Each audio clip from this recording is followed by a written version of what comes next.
writers had. And all they care about is, how can I put myself in the book? No, we don't care what you would do if you were Iron Man. We don't care who you are. You're writing Tony Stark. You're not writing yourself in a book. If that's the case, write your own comic with you in it. No one will read it because nobody cares. People grew up, are growing up loving Peter Parker, loving Miles Morales, loving all these Captain America. We don't need you to put your input in it. Just write Steve Rogers. Don't write Steve Rogers. What would Steve Rogers be if I was Steve Rogers? That's not how it works. But that's again how most of these new people write nowadays. That's why most of the stuff is shit.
Now look, the Post, it flies.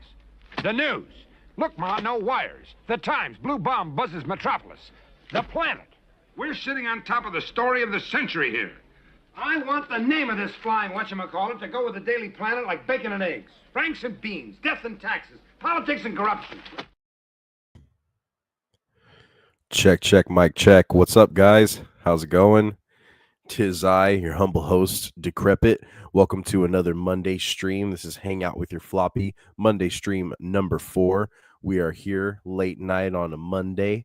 Going to talk about a few Floppy books, man. Going to talk about some comics. What's up to everybody that's already in the chat? Appreciate you guys being here. Shout out to all of you guys. We got that man Oddball's in here. What's up, Oddball? Good to see you, man. Did I read? Oh, we're going to get to that, man. We're going to get to that. Don't worry. Rest assured. How's it going? We got Mr. Backseater in the building. How's it going, Backseater? What's up, Decrepit? I picked up Desperation Volume 2, number 24 yesterday. DM me what that is, bro, because I have no idea what book that is. Yeah, you're going to have to let me know. And we got Leland March. How's it going, Leland? Welcome to the show. We got SWA. Shout out to SWA. What's up, brother? Good to see you. Playing KOTOR right now, going to the Eastern Dune Sea star map. Well, that's what's up, bro. Good luck with that crate dragon. All right, man. Really happy to be here tonight. Guys, I am slightly a little bit under the weather, so just a disclaimer for the show. If I do mute myself here and there, it's possible that I'm clearing my nose. I got some sinuses and allergies stuff going on. Did some yard work today. Took the day off and did yard work, and it kind of came back to bite me in the ass. So we're going to go ahead and power through this. I hope I'm not coming down with anything that's too serious, like a cold or anything like that, infection-wise, but we are here and we are live and we are going to talk about hanging out with our floppies. Real quick, before we get into the weekly solicitations for the releases this week, we were going to talk about a couple books that I read prior, because we didn't do a Monday stream last week. So Oddball already brought it up. I did read Absolute Green Lantern issue number 1. And you know what, man? I'm not going to lie. I don't really hate it, or hate's a strong word, I guess. I'm not displeased with how it came out. There's a lot of people, including like people that I watch on YouTube, comic book YouTubers, that aren't really too thrilled with the take that Absolute Green Lantern's taking. We got Hal Jordan, of course, and we got Jon Stewart, several other characters that they're focusing on, but apparently people have a problem that all these Green Lantern characters are no longer like Justice of the universe, or the Galaxy Police, if you will. A lot of people are kind of annoyed that Hal and John and man, dude, I didn't pay attention, but the main character, the woman character that's on the cover, her name escapes me at this second, but yeah. a lot of people are not really thrilled that all these characters like know each other and are like friends and in a crew or a group, if you will. And apparently they are some sort of like outlaw bandits, kind of like going against the grain of society, kind of ragtag group, and they're trying to put them out there like that. So I'm gonna give it Absolute Green Lantern till issue 3 to see how it progresses. And there was a lot to ask for when I concluded reading issue 1. So a lot to be desired, but I'm going to give it a chance till issue 3, as well as I will say Absolute Flash #1. I talked about that on the last Monday stream that I did, and I didn't have too much of a problem with that one either, man. I want to see where that one goes as well. So a lot of stuff going on in the Absolute universe for DC. DC's, I'm not going to say they're making a killing per se. We'll go ahead and take that down. Thanks, Oddball, for the question. I'm not going to say that DC's knocking it out of the park per se. There's people that are reporting like 20% increases in sales on the part for DC Comics and their floppy releases on the shelves. So I'm not gonna hold that as merit. I'm not gonna like back that up and say like, oh yeah, like I can see the sales increasing. But Absolute Batman is what on issue? They're going to issue 8 coming up soon, and Absolute Batman's been kind of a hit low key in the shops I've been noticing. Absolute Superman's been maintaining. They did do a second and a third printing of the first 4 issues, so Absolute Superman's doing some wonders.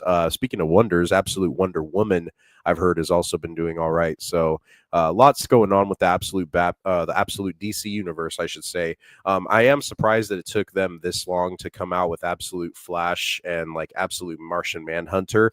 I did give that one a read. That was actually a surprising one. I didn't mind that one. Absolute Martian Manhunter #1 was a pleasant surprise. It actually felt kind of like a really like, I don't know, I guess I could say a laxed approach, if you will, to the character. So I want to see what they're doing, man. They're doing some different stuff. I want to see where it's going. I can't just automatically hate every single thing, or I'm going to sound like a fucking grumpy old man. You know what I mean? So lots to be desired, but lots to yet to happen in the Absolute DC universe. So we will wait and we will see, my guys. Yes, yeah. Guy was one of the characters in the crew for these Lantern Outlaws. So we're gonna wait and see. And Backseater said, speaking of Green Lantern, Gunn's Green Lantern series is taking inspiration from True Detective, tap into the small town Americana. Yes, really. Is the yes really like sarcasm, Backseater, or are you like actually like want to see where it goes, bro? Because I've said, we've talked about the Green Lantern series on the channel a few times. I've spoken about it with Narrow Dark. Lot to be determined with how James Gunn is going to go. James Gunn's Superman movie is crawling nearer and near to the release date.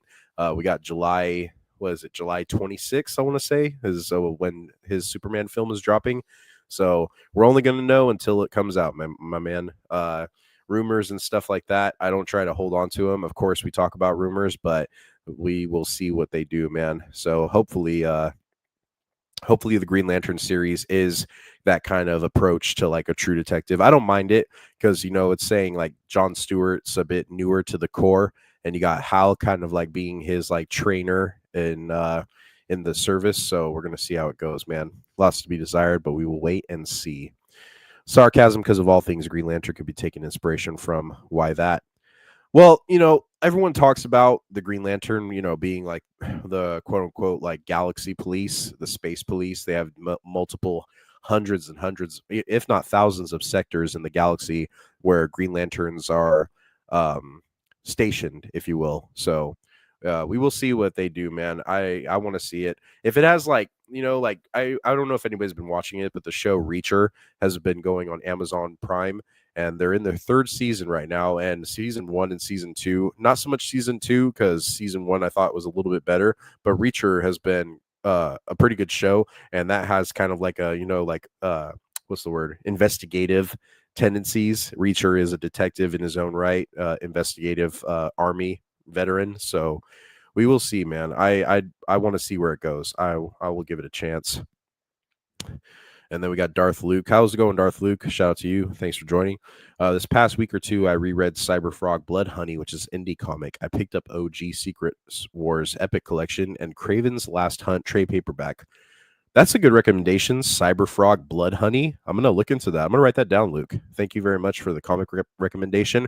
I know I missed out saying it when I first started the stream, guys, but we are all about comic book chatting, floppy book talk, and comic book recommendations. If you have a book to recommend, maybe I haven't read it, maybe I have, but maybe someone else in the chat during the stream, or maybe somebody watching the replay hasn't seen it or read the book. So please feel free to leave your recommendations in the chat, in the comment section on the replay after this live stream is posted up on the channel.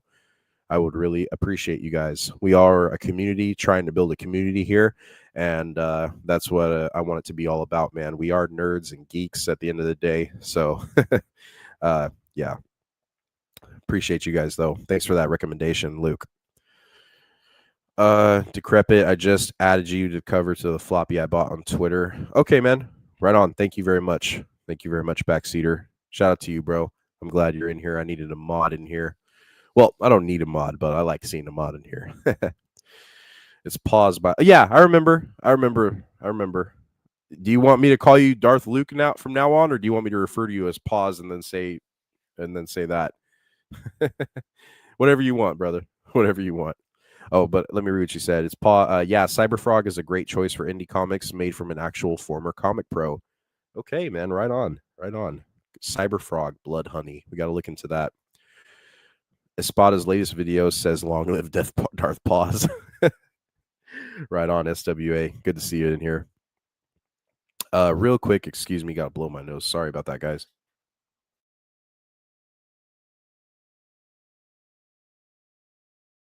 Allergies, am I right? Okay, I think that's enough jibber jabber real quick. What else did I read that recently? The newest issue of Flash Gordon by not David Papos. What's his name? Jeremy Adams. He is killing it right now on Flash Gordon. If you guys haven't checked that out over on Image Skybound, I want to say Skybound's doing that along with the Transformers line that they've been doing it. Transformers is taking a break right now. I'm pretty sure the trade paperback has already came out for volume 1. They're going to be working on the trade paperback for volume 2 right now for Skybound's Transformers. Transformers is a hot topic in the indie space as far as the floppies go. So if you haven't given any consideration to the Transformers line, I do encourage you to do so. Also, man, I wanted to say Rook Exodus has taken a pause from Ghost Machine. I don't know if anybody's familiar with Ghost Machine. We've talked about it, spearheaded by Jeff Johns and Jason Fabuk over on Rook Exodus. You have that other book that they made called Hyde Street. It's a horror line. I really enjoy that one. I like a lot of horror books, so definitely like that shit. If you guys aren't into horror, maybe give it a chance. Maybe you never know what you'll end up liking at the end of the day, guys. And they also have that book, Red Coat. I wasn't really about Red Coat, so I kind of took a pause on that one after issue number 4, I want to say. But Ghost Machine over there in Image Comics has not been getting a whole lot of light that I wish they wish they could be getting right now. I don't know if the shops haven't been promoting them, or if the industry hasn't been given enough money by their standards to promote an independent book versus the big two, DC and Marvel. So real quick, you know what? Let's go ahead and do a little plug for Ghost Machine while we're here. Before we get into the next week's solicitations, guys, because I know I've do I think they're going to make Absolute Justice? I don't know about an Absolute Justice League. I know that the only Justice League book out right now is just Justice League Unlimited. That's a newer, like, part of the DC All-In initiative. It's kind of going hand in hand with that new Batman book that's got Jim Lee on it. So I know that for a fact, but I don't know if they're going to do an Absolute Justice League. If they're going to do it, they should have already done it.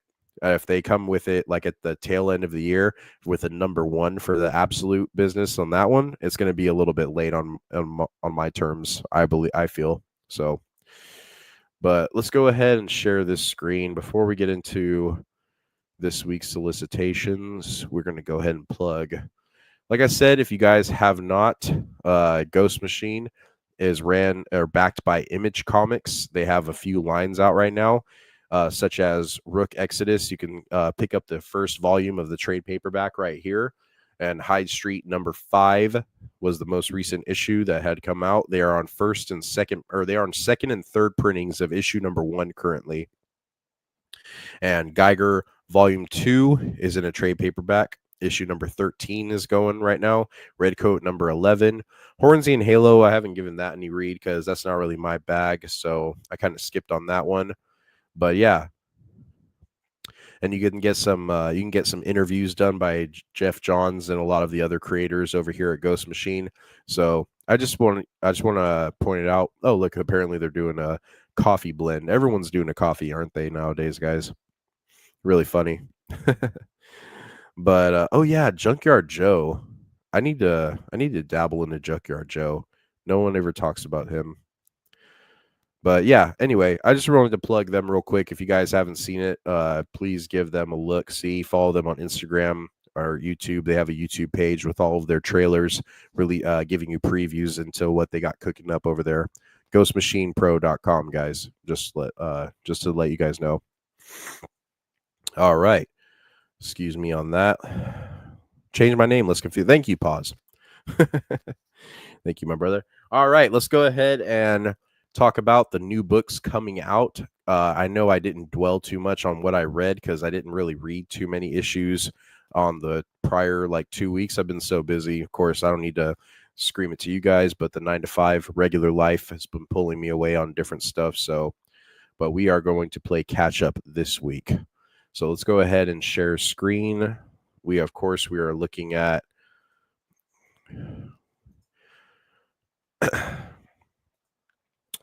new solicitations. Of course, we are looking at leagueofcomicgeeks.com. We always go to this site for our solicitation list. If you guys want to go ahead and look at it for yourself, the website is available up there. I will include it in the description if you guys so choose.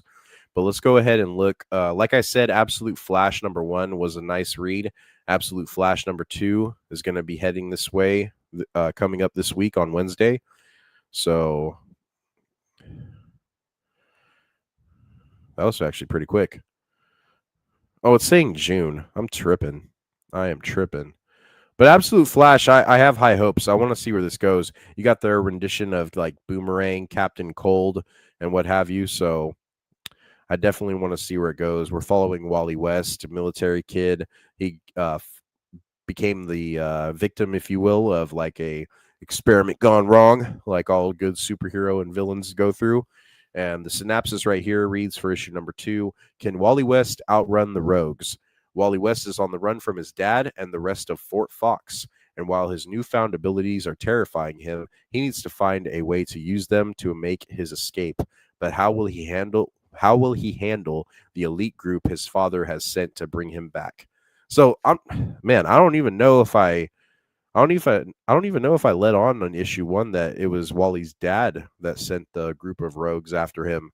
I might have missed that. I might have to reread issue number 1, but regardless, anyway, issue number 2 is coming up. I'm gonna give it a read. We're gonna give it a shot. So we're gonna go ahead and backpedal really, really quick.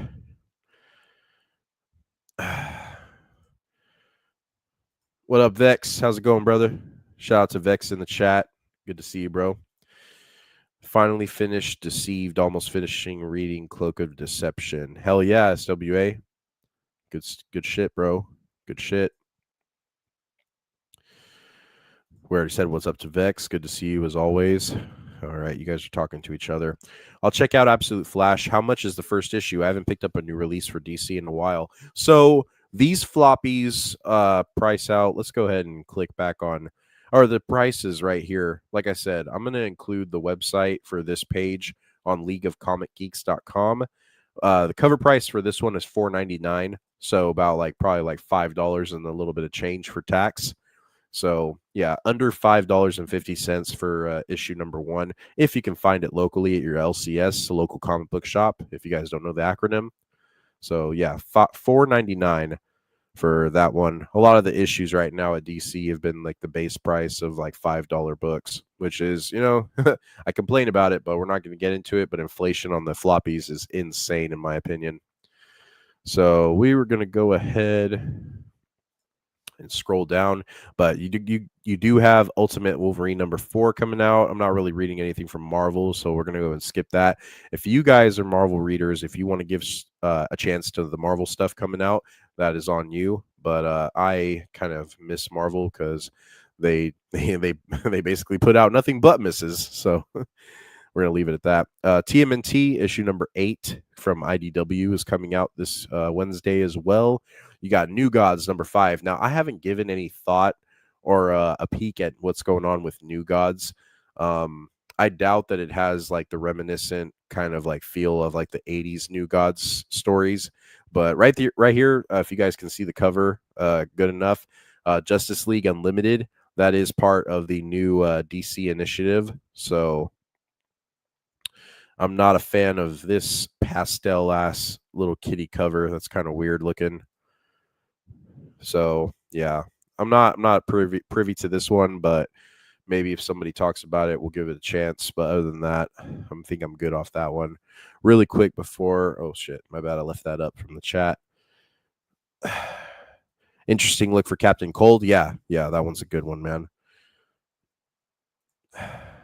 What's up, Knights of Undercover? How's it going? Good to see you.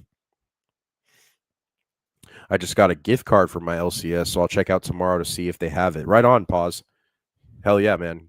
Give a chance to Absolute Flash. And maybe, you know what, too, dude? Absolute Martian Manhunter. I thought that was an interesting one, so maybe consider giving that one a chance as well. Appreciate that. So as we scroll down, we're going to go ahead and see what else they got coming for us this week. We got Titans number 22. Haven't been reading that. Zatanna number 3. Exceptional X-Men number 8. Wolverine Legacy issue number 4. But this is current run issue number 8. And then let's go ahead and scroll down a little further. So got King Spawn number 44.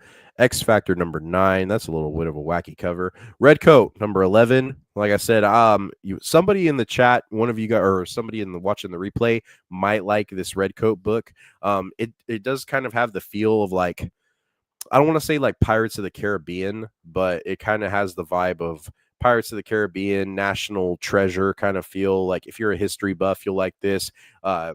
Red Coat, the main character, aka Simon Pure, he's running into people from history of all sorts. So definitely, if you're a history buff, you might enjoy this. But Jeff Johns is writing this one. You got Brian Hitch. If you guys can see right here where my cursor's at, we're looking at the creators on this book.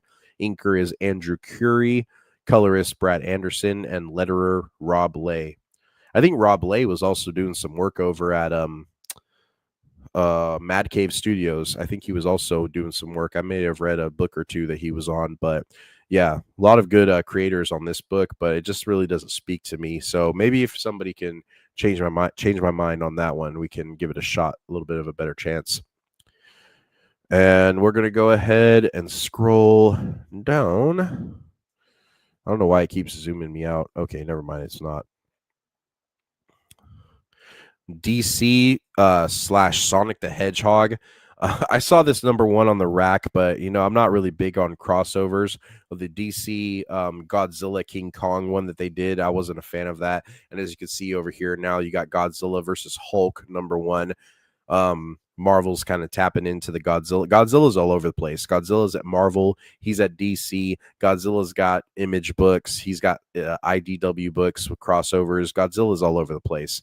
But I don't think the hype technically dies down for Godzilla, but at the same time, it can be a little bit overplayed. So that's for you guys to decide. Like I said, we do have a Summer of Superman special issue number 1. This week is Superman Day on the 18th, if I'm not mistaken. But we got George Jimenez on the cover. And I've talked about George Jimenez before. We did a little bit of a kind of a highlight on him with his Kickstarter book of his like collected works in a DC art book, basically, and like his backstory and everything that he was talking about, like what inspired him to want to write or do designs for DC, specifically for Action Comics and Superman. So I might pick this up. I might not. We're gonna see how it goes. $5.99 on the cover price, $6. 48 pages. So if you're giving me double the pages for just a bit of a $2 increase, I might give it a chance. So we'll see about this one, right? Synopsis for this one reads, excuse me.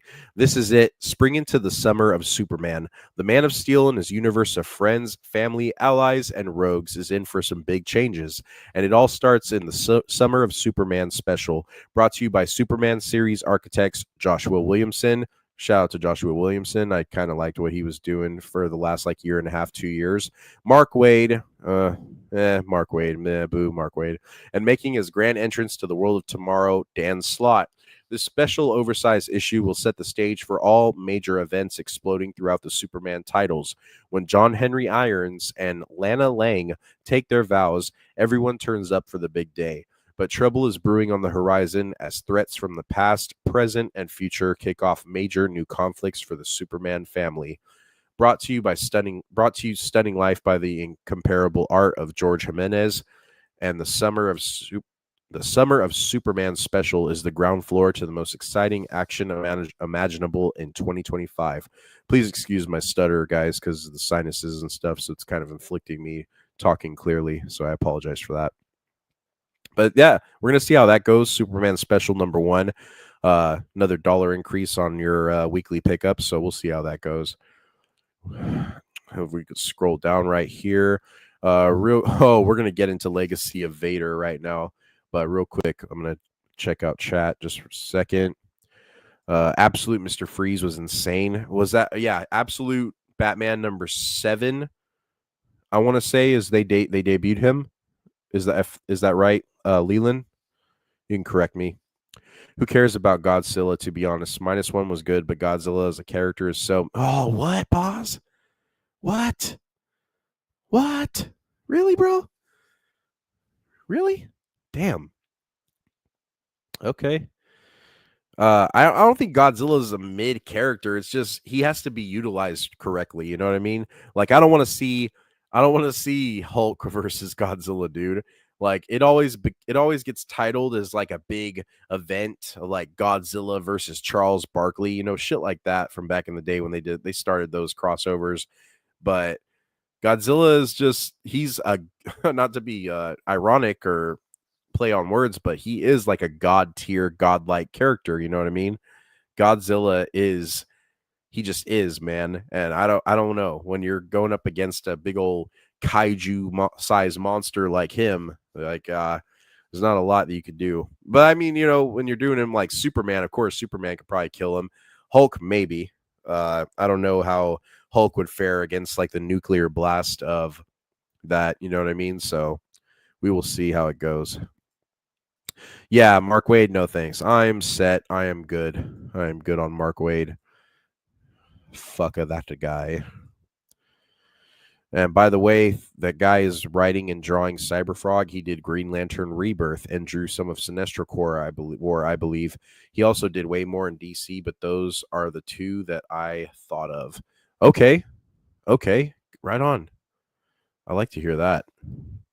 The Rebirth writer for Green Lantern. I want to say that was. I'm going to type it up. I'm going to cheat right now.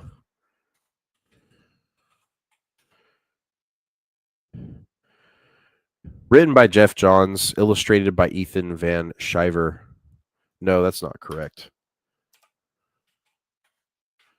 Hold on. I got it.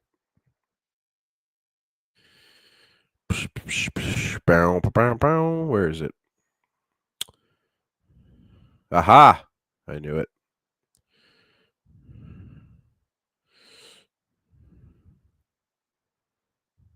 What the fuck is that? Sorry, I got sidetracked, guys. Anyway. Oh, shit. Where'd I go? Sorry about that, guys. I lost my page. Wasn't there a Godzilla Superman crossover? There was a Godzilla. Yeah, Ethan Van Sciver. Yes, sir. There was a Godzilla crossover with the Justice League and King Kong that happened last year. Like, that's the most recent one that I know. If there was a solo Superman crossover with Godzilla, like just them two duking it out, then I might not be privy to that one, guys. You might have to educate me on that. I talk a good game, man, but I don't know everything, man. I do not know everything that's going on with comic books. I haven't read everything. That's why we do these talks and these recommendations, because I am here to learn as well as you guys. Let's go ahead and get into it, though. We got fake Disney Star Wars comic book coming out. Star Wars, this is a perfect opportunity to talk about some Star Wars shit on our comic book stream. Star Wars Legacy of Vader, issue number 3. And dude, like, I just want to say real quick, like, they're really trying to make Kylo Ren happen. They're really like sticking to Kylo Ren, trying to make him this character that we give a shit about, making him an iconic character. I don't see it. You could put all these artists and do these covers, variants, and what have you, but Kylo Ren just hasn't the draw. And you're also doing like this whole title right here with the big word being Vader, and it's just kind of another bait and switch title comic book, in my opinion. This one's titled Legacy of Vader number 3, Ghosts of Tatooine, and I don't know how to feel about that. Let's read the synopsis on what it says right here. Kylo Ren, prisoner on Tatooine. Kylo Ren has been imprisoned by the ruthless Gardula the Hutt. In the true expanded universe canon, didn't Gardula the Hutt die by a particular bounty hunter, if I'm not mistaken, or am I wrong, guys? Let me know. But the young tyrant must survive the harsh conditions of his grandfather's Darth Vader's homeworld. Who is the mysterious Force user in Gardula's employ? So that's a big thing, man. Like Gardula the Hutt, if I'm not mistaken, my Star Wars people in the chat can verify. But if I'm not mistaken, man, didn't Gardula the Hutt die in Bounty Hunter? Wasn't that the one that Jango Fett killed? Let me do a real recap Google search, if I'm not mistaken. Star Wars Bounty Hunter. Star Wars Bounty Hunter. Hutt. Death. Yeah, dude. Right here. Right here. In Star Wars, several Hutts meet their demise through their various means, including death by strangulation, blaster fire, and even being fed to a crate dragon. Gardula the Hutt is killed by Jango Fett, the bounty hunter, feeds Gardula to his pet dragon as punishment for her involvement with the Bando Gora. Yeah, see, man, I knew I was right. I knew I was right. Right here it says it. Yeah, even if you're looking at fake ass like Wikipedia stuff for the Star Wars lore, I knew for a fact if you just type up the Star Wars Bounty Hunter game, it puts it right there. Yeah, Gardula was killed by Jango Fett, respectively, prior to even Attack of the Clones happening. Another retcon, brah. Exactly. Yes, sir. Another retcon of the true canon that they like to do. They love to meddle with our canon, and they just can't make anything stick, man. We got Charles Soule as the writer. Artist is Luke Ross. Colorist is Nayland Woodard. Letterer Joke. There's a lot of people on this one, dude. 3 editors, dude. 5 editors on this book. Golly, dude. God damn, they cannot make this happen. And Derek Chu was on the cover. Look at all these people that are affiliated with this book. What a train wreck. And versus Ghost Machine having like 4 minimum people on one of their best-selling titles. This is just funny to me. I don't know if anybody has actually cracked this book open, but I'm not going to. But Legacy of Vader. And didn't they only touch on Vader like having a tie, or Kylo trying to have a build-up like tie-in to Vader as being like in The Force Awakens where he's like, I was finished what you started, grandfather. And like that was it. And then like we saw in Rise of the Skywalker, they fight in front of Vader's like smoldered helmet on the pedestal, if I'm not mistaken. So yeah, this is just a whole lot of hoopla, whole lot of hogwash. We're going to go ahead and spare ourselves. We're going to stop looking at this. So I apologize to the chat. I apologize to you guys for dwelling on that one too long. We're going to go ahead and get out of there. Somehow, Vader returned in another comic where it's a bait and switch, and he is not featured in it. But then again, there was the Darth Vader comic book that came out when Marvel Star Wars was being printed back around the release, before the release actually of The Force Awakens. So, yeah, there's that. Dave Filoni is like a machine when it comes to making retcons. Yes, sir. Yes, sir. Yes, sir. Son of Dathomir is the only Disney Star Wars comic I've read. Fake fan. Hashtag fake fan. No, I'm just kidding. Pause. I've heard of Son of Dathomir, but at the same time, isn't like the true canon origin for Maul is like he's an Iridonian, or like it's the planet where the Iridonians live. If I'm not wrong, like Dathomir wasn't originally Maul's homeworld, so I could be wrong on that. Let me mute real quick, guys. Clear my sinus again. Sorry about that.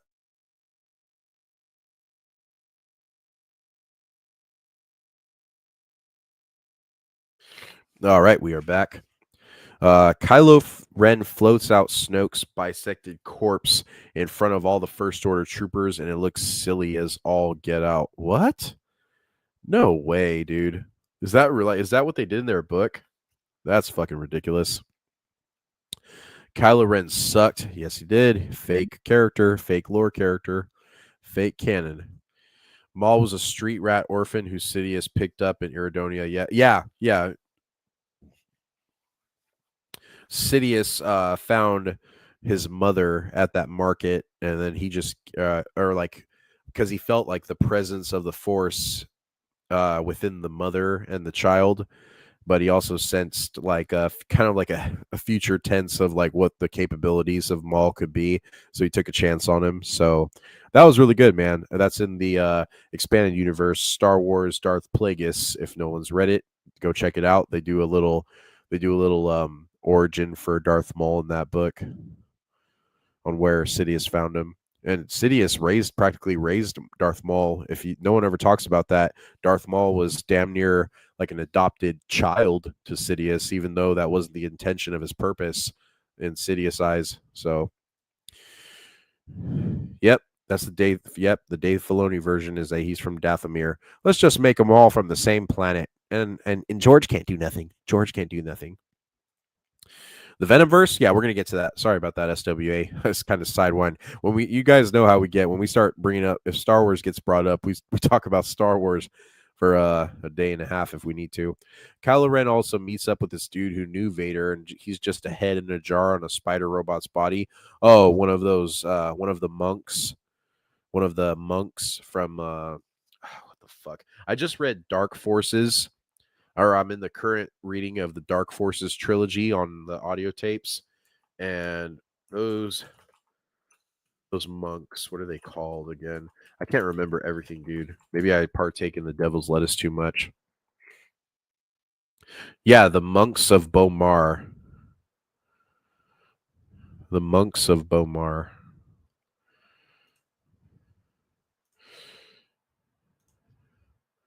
Yeah, Bomar, yeah, where they reach elevation so much that they put their brains or their heads in the body of a spider droid. Yeah. Nobody remembers that the Night Sisters were created in the 90s. They act like Dave made them in 08. Yep. If you follow fake canon, then yes, Dave Filoni made them in 2008. Then Kylo and the spider robot guy go visit some hut, and the hut has recruited some rock monsters who look like Geodude from Pokemon, who can nullify force powers. Yes, really. Thank you. I was gonna say really. Thank you very much, my friend. Do you like All-Star Superman? I have it, but still need to read it. So I read All-Star Superman issue number 1. I got it on the second printing release, so I haven't been following it. But it just kind of wasn't my cup of tea. Like I said, I gave it a chance. I gave it to issue 3, and I really care for it. Like the alternate Superman that they're trying to portray is not really my cup of tea, but you can check it out, man. Check it out digitally. Pirate. I'm not promoting pirating, but other people have been known to do it. So many other witch clans of Dathomir. Yes, he did. Yes, sir. All right. That's enough talk about the Kylo Ren book. We're going to go ahead and move on. It was brought up. We got Web of Venomverse Fresh Brains, issue number 1. So this is the new. I've said it before in the last one of the previous Hang Out with Your Floppy episodes that I haven't been keeping up with the Venomverse books. I did read Eddie Brock Carnage, that run where like Eddie Brock turned himself into the police and he's basically like trying to find out where the fuck he thinks Cletus Cassidy is still alive somewhere out there and he's trying to track down some stuff going on. So I didn't have too much problem with that one, but the synopsis for Web of Venomverse reads as follows.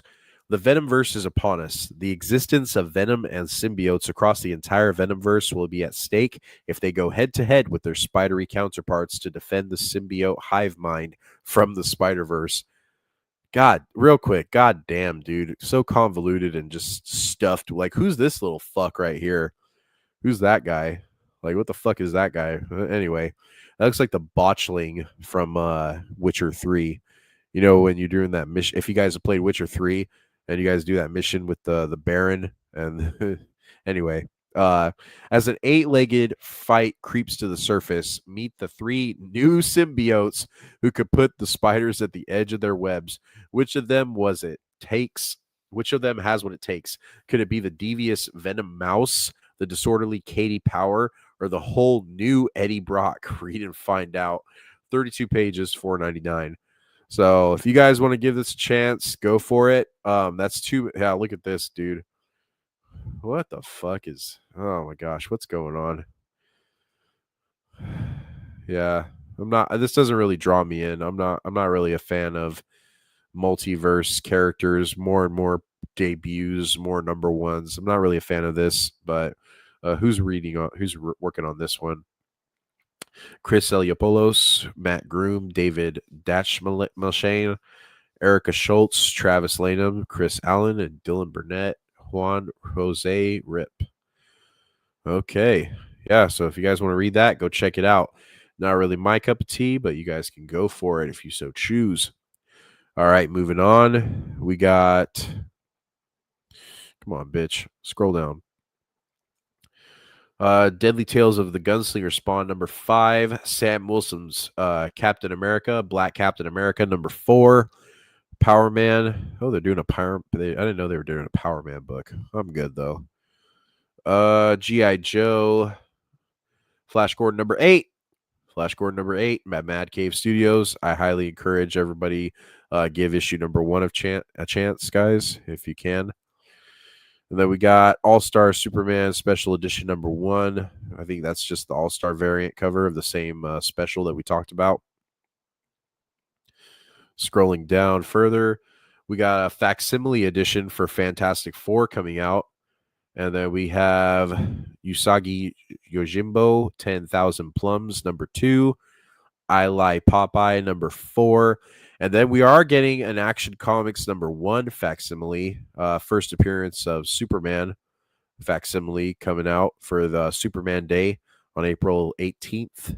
They are quite a few of those that's going to be coming out. Nice little facsimile of like the OG, a little bit of an updated cover for like the OG design for the first appearance of Soup right here. The debut of the world's most recognizable superhero. Learn the original origin of the Man of Steel in his very first appearance. This issue also features the first appearance of Superman's Lois Lane and the superhero magician Zatara. So if you guys want to go ahead, man, Frey Gardenier, Jerry Siegel, the classic gangsters, the OGs that all put this together, Vince Sullivan, Gardner Fox, all those guys.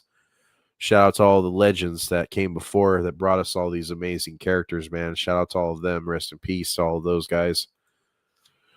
So real quick, I'm just going to scroll. I'm going to check out chat before we keep going a little bit further.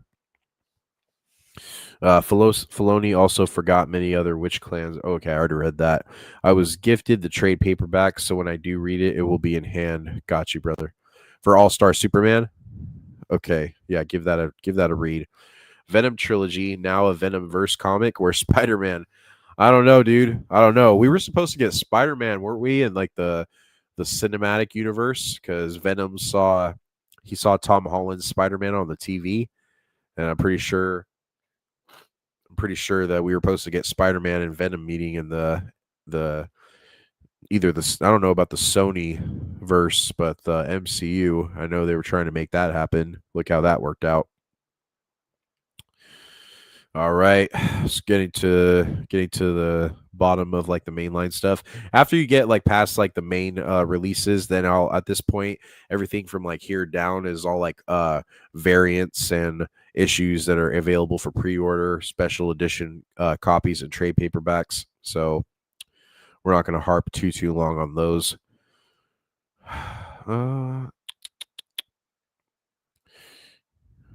Okay. The Hive issue number 3 from Image Comics. I have no idea what that's about. Gotcha. What is this about? Is this like a zombie book? Welcome to the Hive. AJ Lieberman and Mike Henderson on this book. Just 2 guys working on this book together. Right on. Maybe I'll give this a shot, guys. The Hive from Image Comics. Remember that one, guys. Ooh, let's take that down.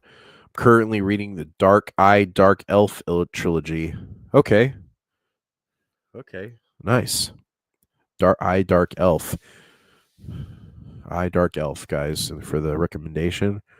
Action Comics number 1 was a clue on Jeopardy tonight. Jeopardy's still going, eh? Jeopardy's still going. Who don't they switch out the host for Jeopardy all the time, or is it a new host that has stuck the landing for the job since Trebek passed? Dark Elf, I meant. Okay, got you. Dark Elf trilogy. Okay, brother. Got you. Thank you very much for that recommendation, Leland. These damn fucking sinuses, dude. Excuse me one more time as I mute myself.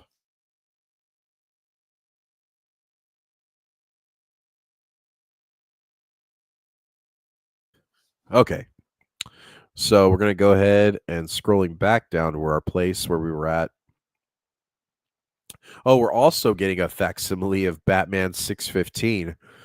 So not only is the Jim Lee stuff with Jeff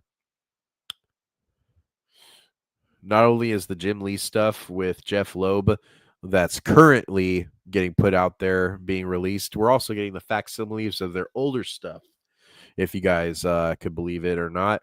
$3.99, 4 pages. In the aftermath of last issue's stunning climax, Nightwing comes to Batman to find out how or if the Dark Knight can continue. Choices are made that will affect the entire Batman family, and there's no turning back. Plus, the shocking return of the last person you'd expect. If you guys haven't read the old volumes or the older 600 issues and up run of Batman, I encourage you to do so. This older stuff was great back in the day. Of course, they're releasing this in the hype of like Jim Lee and Jeff Loeb coming back to Batman for the solo title series and the Hush Part 2 storylines. So, of course, they're going to be releasing reprints and facsimiles of their older stuff that can correlate with it, so you can like read side by side. So, yeah, if you guys want to fall for this, go ahead. If you want to read old books, man, I'm always saying read them digital. If you can't buy these issues that are like key issues that are reprints, always go digital, man. It's always going to work out better for your favor as far as your wallet's concerned. So we're going to go ahead and get back real quick.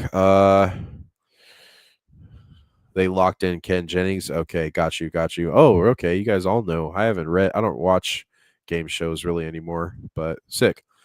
Hang off to Bad Night, Decrepit. All right, Backseater, always appreciate you popping in. Good to see you, mate. Have a good night. See you next time.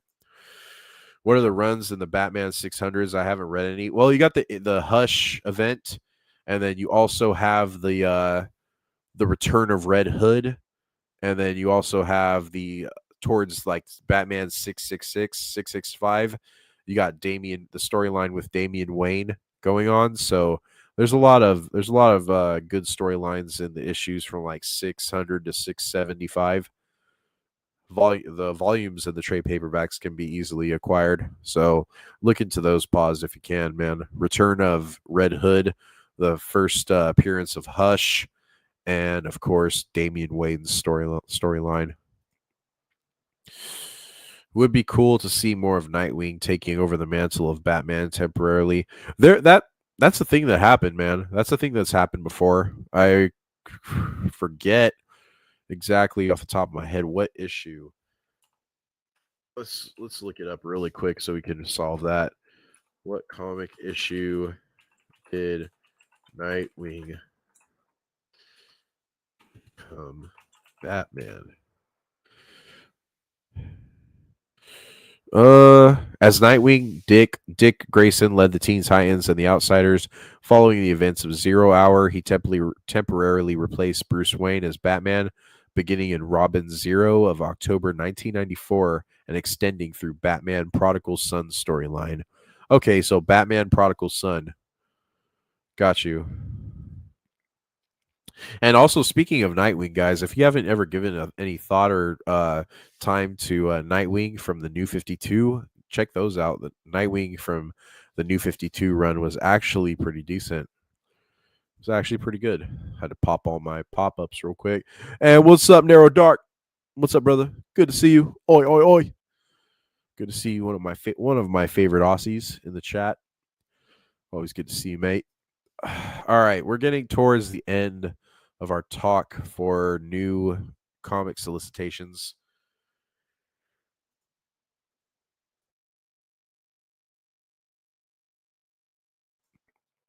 And we're going to go ahead and scroll a little bit down. Oh, I think we're getting into the area. Yeah, we're getting into the space where it's like variants and stuff. Oh yeah, Amazing Spider-Man had a rebrand, issue number 1, the brand new number 1 restart. You got Joe Kelly on the first issue of the new Amazing Spider-Man run. And if I'm not mistaken, man, Joe Kelly's trying to take it to where Spider-Man's like in like middle school, where he's like a young guy. I could be wrong, but I'm not too sure. I can't be too sure. I haven't given any time of day to Amazing Spider-Man. It hasn't been good for quite some time. Has not been good for quite some time. So we're not gonna really waste our breath on Amazing Spider-Man. And that might conclude our solicitation talk, guys.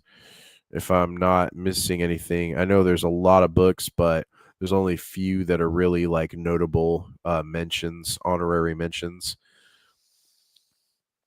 We do have facsimiles coming out for fucking a new Star Wars, or the Star Wars issue number 1 is getting a facsimile with Tyler Kirkham variant and David Nakayama variants. So there's that coming out.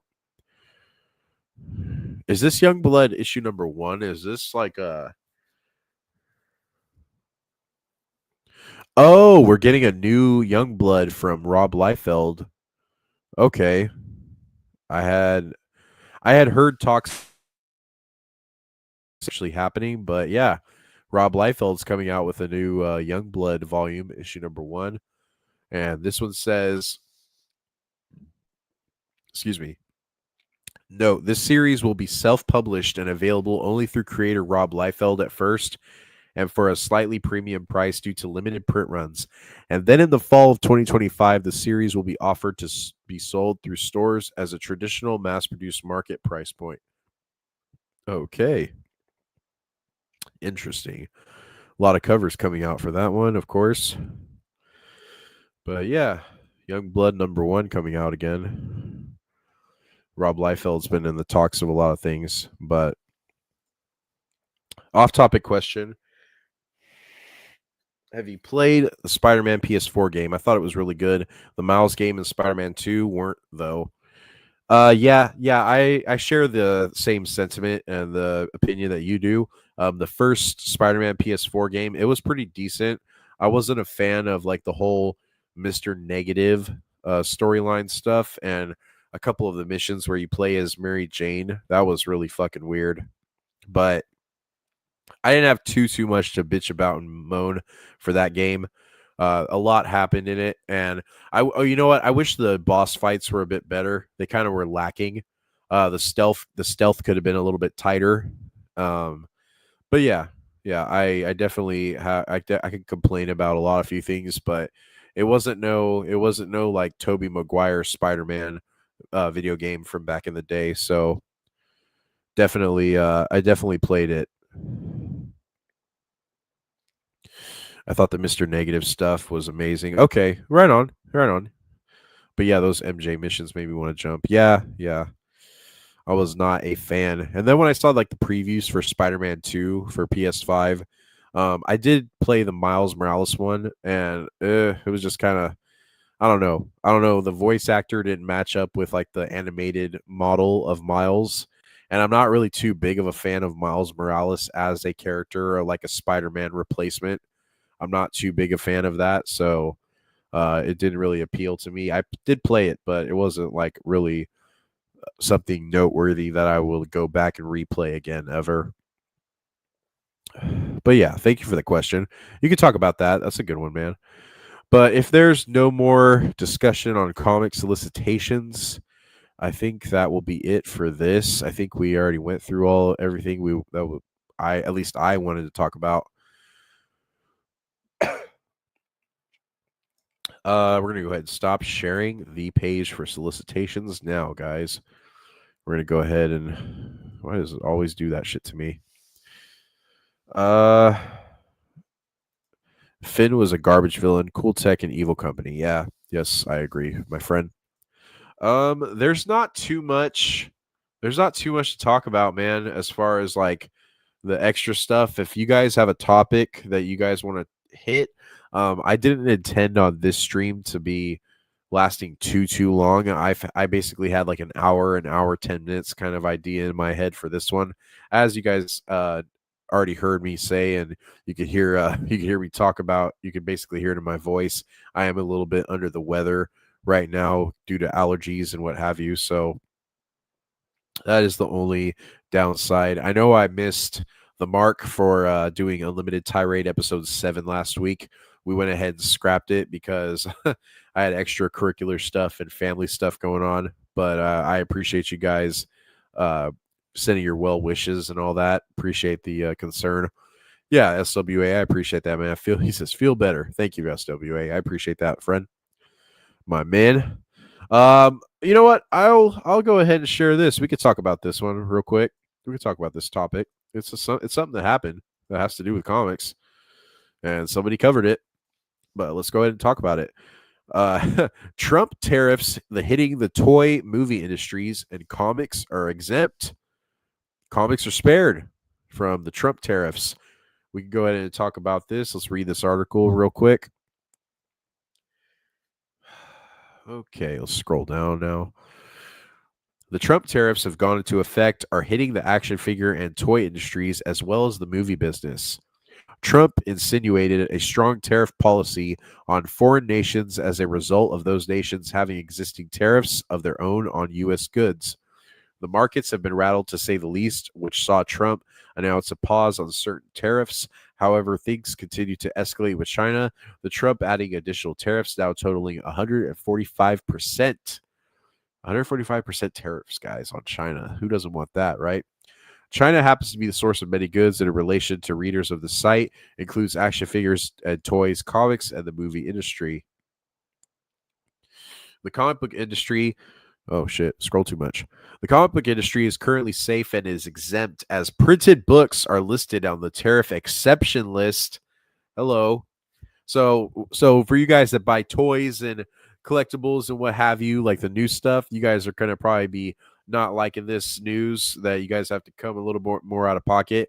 The plan that Trump has, man, like he's talking about, like, you know, we got to weather the storm. The American people be a little resilient to tough it out through this period of this tariffs and the backlash it's going to have on our country as a whole, as on our economic scale, if you will.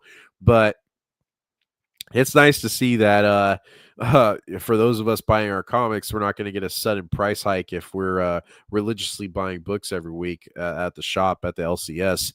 So I like this little bit of news. I'm not too concerned with a lot of the tariffs on like toys and stuff like that. If I buy toys, it's used stuff. I'm not buying new shit. So, but yeah, printed books, that definitely falls under the category of comics. Exactly. I like to hear that.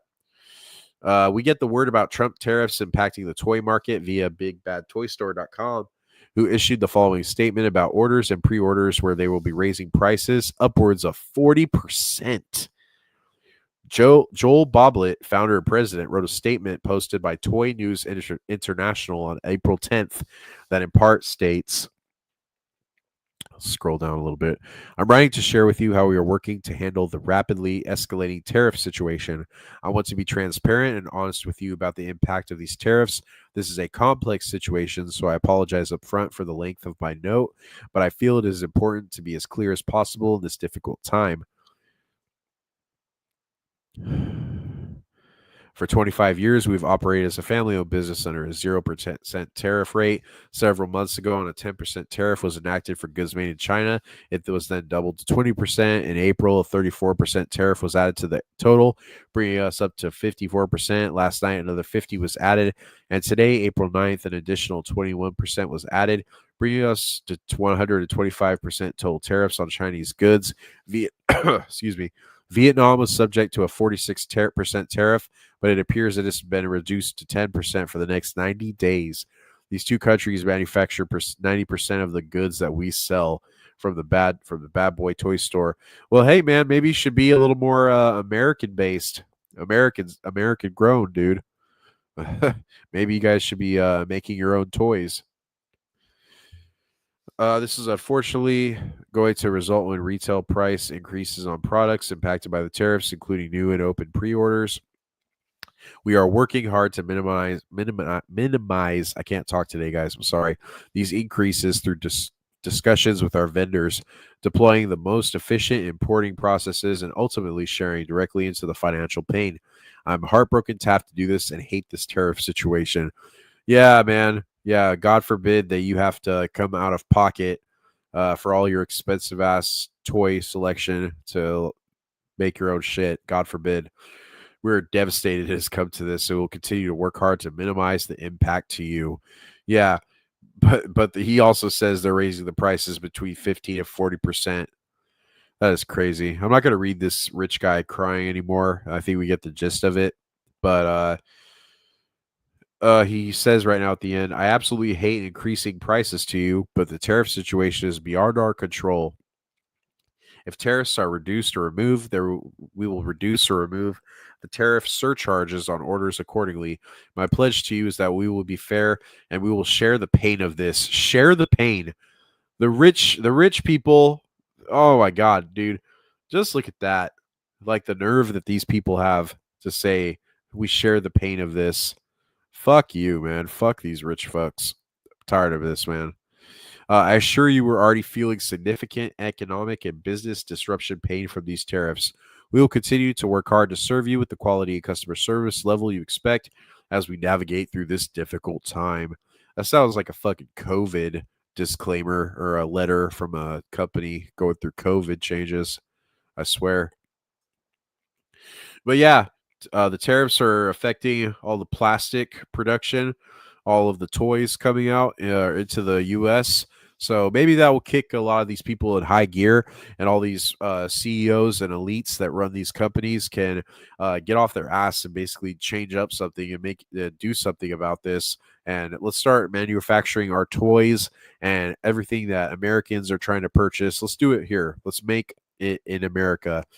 Make I was about to say make comics great again, but make American bought goods great again. We can do that. There's nothing wrong with that. But other than that, man, I don't really think I have fucking StreamYard. China. China. I don't really think I have too much to report unless you guys had anything, like I said, to add. I will encourage, if you are watching this on the replay, please feel free to leave something in the comment section that we could discuss. We could have the conversation over there, or you guys could go ahead and check me out and catch or follow me on X. I'll put the description down below the banner. And also, too, oh shit, let me mute real quick. Let me clear my nose for one more second.